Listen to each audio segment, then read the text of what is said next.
Buongiorno e benvenuti, benvenute per una nuova lezione di italiano. Come state e come procede il vostro studio? Chissà se non vi stiate proprio chiedendo come si forma l'imperfetto in italiano. Allora spero proprio che questo video faccia il caso vostro, perché in questa lezione vediamo quando si usa l'imperfetto. Il tempo imperfetto si chiama così perché esprime un'azione che possiamo dire non essere perfetta, nel senso che non si inserisce in un tempo preciso. Facciamo un esempio. Mario camminava vicino al lago. Sappiamo quando? Sì, in un tempo passato, ma non ci sono dei precisi riferimenti temporali. E per quale motivo? Perché chi sta descrivendo l'azione reputa non necessario specificare quando. Il gatto miagolava fuori dalla finestra. Anche in questo caso il tempo è indefinito. Il parlante vuole mettere in primo piano solo il fatto che il gatto stava miagolando fuori dalla finestra, ma il momento in cui l'azione si svolge passa in secondo piano. Mettiamo la frase al passato prossimo: il gatto ha miagolato fuori dalla finestra. È più netta la sensazione di inizio e fine dell'azione. È come se utilizzando il passato prossimo si delimitassero meglio i confini temporali. Quindi, in linea generale, partiamo da questo assunto. Possiamo dire che utilizziamo l'imperfetto tutte quelle volte in cui non vogliamo o semplicemente non è necessario definire le coordinate temporali di una determinata azione nel passato. So che può sembrarti un po' vago, come dicevo all'inizio, ma non ti preoccupare, perché adesso vediamo nello specifico 7 situazioni in cui utilizziamo l'imperfetto. Dunque, utilizziamo l'imperfetto nelle descrizioni per descrivere. Possiamo descrivere luoghi, situazioni, persone. Da piccola avevo i capelli biondi e mossi, ero timida e non mi piaceva andare a scuola. Vedi come in questo caso io voglio che tu punti la tua attenzione sulla descrizione e non sul quando, non è importante da piccola quando. Era una notte buia e tempestosa, il vento soffiava forte e alla porta qualcuno bussava con violenza. Vedi l'importanza della descrizione senza che ci siano riferimenti temporali. Abbiamo parlato di descrizioni di situazioni o persone al passato e usiamo l'imperfetto anche per azioni che si ripetono o azioni abitudinarie, ovvero che avevamo l'abitudine di fare nel passato. Quando ero piccola andavo sempre nell'orto, raccoglievo le verdure e poi le cucinavo con mia nonna.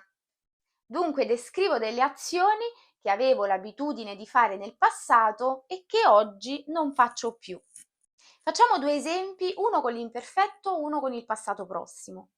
Da piccola andavo in piscina. Da piccola sono andata in piscina. Noti la differenza? Nel primo caso sto parlando di un'abitudine, qualcosa che facevo ripetutamente, mentre nel secondo caso, dove utilizzo il passato prossimo, sto descrivendo un'azione sporadica. Vuol dire qualcosa che succedeva raramente, non era un'abitudine. La terza situazione in cui utilizziamo l'imperfetto è quando parliamo di sogni o quando facciamo finta. Questo tipo di imperfetto possiamo chiamarlo onirico o ludico. Ho sognato che volavo su delle colline dove nascevano fiori giganti di 1000 colori. O immaginiamo tra bambini, facciamo che io ero il mostro e tu eri il drago? C'è poi un imperfetto che possiamo chiamare desiderativo. È quell'imperfetto che utilizziamo quando vogliamo chiedere qualcosa in maniera cortese. Immagina che io entro in un negozio di spezie e chiedo: signora, cercavo del coriandolo fresco. Allora, vedi quest'utilizzo dell'imperfetto? Cercavo del coriandolo fresco. È un modo cortese ed educato, per chiedere: mi può aiutare a cercare del coriandolo fresco? Sarai sicuramente abituato ad utilizzare vorrei del coriandolo fresco, ma anche utilizzare l'imperfetto è corretto. Un altro caso in cui utilizziamo l'imperfetto è per esprimere intenzioni che però sono ancora in fase di progettazione. Per esempio, pensavo di andare al mare il prossimo weekend. Marta pensava di studiare nel suo pomeriggio libero. Oppure Carla voleva prendersi una pausa dal lavoro. Mettiamo quest'ultima frase al passato prossimo. Carla ha voluto prendersi una pausa dal lavoro. Allora, vedi la differenza? Carla voleva prendersi una pausa dal lavoro. L'ha presa poi? Chi lo sa? Non lo sappiamo, abbiamo bisogno di più informazioni. Ma Carla ha voluto prendersi una pausa dal lavoro vuol dire che l'ha presa. Quindi vedi, questo tempo, l'imperfetto, resta sempre un po' indefinito, soprattutto se messo a confronto con il passato prossimo. Immaginiamo che tu mi abbia chiesto: "Ma come? Ancora non hai finito quel lavoro che ti ho, ordinato?" E io rispondo: "Se finivo il lavoro te lo dicevo." Questa è una semplificazione che molto spesso noi italiani facciamo all'orale, non allo scritto. E non fatelo neanche in sede di esame. Ovvero, anziché utilizzare il congiuntivo trapassato e il condizionale passato, semplifichiamo mettendo due imperfetti. La frase che abbiamo semplificato è: se avessi finito il lavoro te l'avrei detto. Mi raccomando, te lo ripeto, non utilizzare questa semplificazione se stai sostenendo un orale o se stai scrivendo. È una forma che viene tollerata in quanto è un errore comune, ma non è di certo un italiano standard. L'ultimo punto di questa lista è l'imperfetto che ritroviamo nella scrittura giornalistica. Il pensionato osservava dei movimenti sospetti nelle vicinanze della sua abitazione. Allertava la polizia che sorprendeva il ladro mentre tentava di scavalcare la recinzione. L'imperfetto è anche il tempo utilizzato in una scrittura formale, come per esempio un rapporto di polizia. L'incidente si verificava alle ore 15 del giorno 21 giugno. La signora Anna Maria guidava contromano, eccetera, eccetera, eccetera. Riassumendo, con il tempo imperfetto possiamo fare delle descrizioni di persone, luoghi o situazioni varie avvenute nel passato, parlare di azioni che si ripetono più volte, quindi azioni abitudinarie, per parlare dei sogni o quando vogliamo far finta, giocare a far finta, non è il nostro caso, però si impiega l'imperfetto.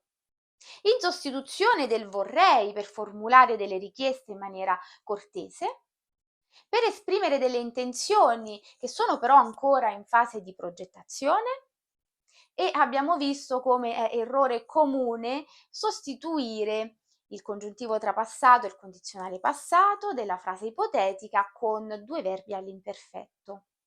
Questo ultimo punto non devi seguirlo, ma credo che sia importante conoscere anche queste abitudini che fanno parte del parlato quotidiano. C'è un'ultima aggiunta da fare. Ritroviamo l'imperfetto dopo il connettivo temporale mentre.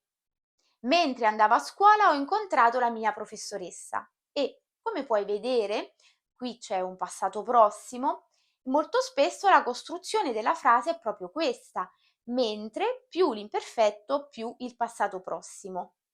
Mentre mangiavo ho letto una rivista. Ho detto tutto? No, sicuramente non ho detto tutto quello che c'è da dire sull'uso dell'imperfetto, ma ho cercato di darti un primo schema, appunto schematizzando e sintetizzando i suoi usi, cercando comunque di restare quanto più precisa possibile. Ci sarà l'occasione di approfondire ancora questo punto in un'altra lezione, in cui metteremo a confronto il passato prossimo e l'imperfetto. Per il momento, se avete delle domande o dei dubbi, scrivetele nei commenti e noi ci vediamo presto. Ciao!